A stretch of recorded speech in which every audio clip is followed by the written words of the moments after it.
জাপানের উত্তরাঞ্চলে আবারও শক্তিশালী ভূমিকম্পের তাণ্ডব। সোমবার ডিসেম্বরের ৮ তারিখ গভীর রাতে আওমোরি এবং হোক্কাইডো অঞ্চল হাঁপি উঠে ৭.৫ ৭.৬ মাত্রার শক্তিশালী ভূমিকম্পনে মাত্র কয়েক সেকেন্ডের কম্পনে আতঙ্ক ছড়াই পড়ে পুরো এলাকা গানত।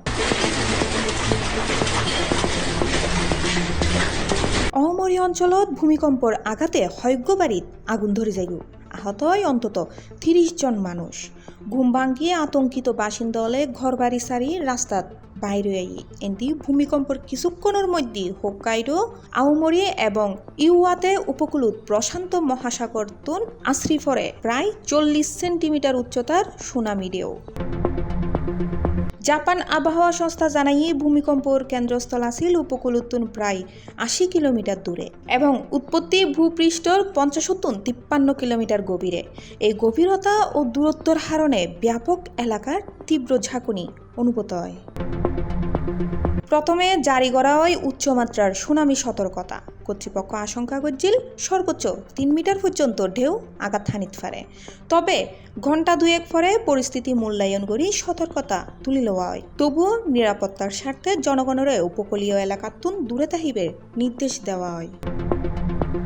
ভূমিকম্পের ফলে আওমোরি অঞ্চলত প্রায় ২৭০০ বাড়িত বিদ্যুৎ সংযোগ বিচ্ছিন্ন হয়ে গিয়ে উদ্ধারকর্মী হলে রাতিয়ে তুনি ক্ষতিগ্রস্ত এলাকাত পৌঁছে আগুন নিয়ন্ত্রণত আনে এবং আহত হলরে চিকিৎসা দিবের হাস শুরু করছে।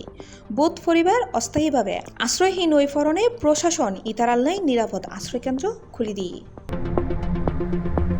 জাপানের প্রধানমন্ত্রী সানাই তাকাইচি সতর্ক করি হয় আবারও ভূমিকম্প ঘটিত পারে।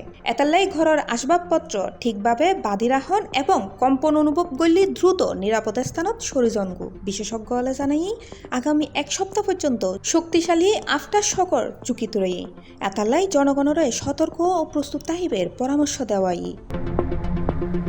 এনদি জাপানের রাষ্ট্রীয় মাধ্যম NHK জানাই রাতিয়ে 11:30টার ফরতুনি বিভিন্ন বন্দরের ঢেউ আশ্রয় পড়তে তাহে। উপকূলীয় এলাকাত নৌ চলাচল বন্ধ রাখা হয়। জরুরি সেবা দলরে রাখা হয় সর্বোচ্চ প্রস্তুতি।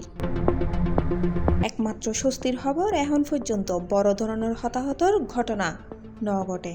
তবে পরিস্থিতি নিবিড়ভাবে পর্যবেক্ষণ করে জাপান সরকার এবং দুর্যোগ ব্যবস্থাপনা কর্তৃপক্ষ। হৈরাহির ২০১১ সালের বিধ্বংসী ভূমিকম্প ও সুনামির ভয়াবহ স্মৃতি এখনও অম্লান জাপানের মনত। যে ঘটনায় প্রায় প্রাণ হারাইল ১৮,০০০-এরও বেশি মানুষ। আর ওই দেশতি আবার অতিয়ে আছে নতুন সম্ভাব্য বিপদের মুকুট। বিজ্ঞানী হলে সতর্ক হচ্ছে আগামী ৩০ বছরের মধ্যে নানকাই ট্রাফ এলাকাত বৃহৎ ভূমিকম্পের আশঙ্কা ৬০-৯০%। সবচেয়ে খারাপ পরিস্থিতিত হইতে পারে $1 ট্রিলিয়ন ক্ষতি আর ঝুঁকিত করিতে পারে লাখো মানুষের জীবন। প্রকৃতির অপ্রতিরোধ্য শক্তির সামনে আবারও শঙ্কিত জাপান। তবে প্রস্তুতি, সতর্কতা আর মানবিক সহায়তার মধ্যে আগাই চলের উদ্ধার ও পুনর্বাসনের চেষ্টা। C+ TV, Chittagong.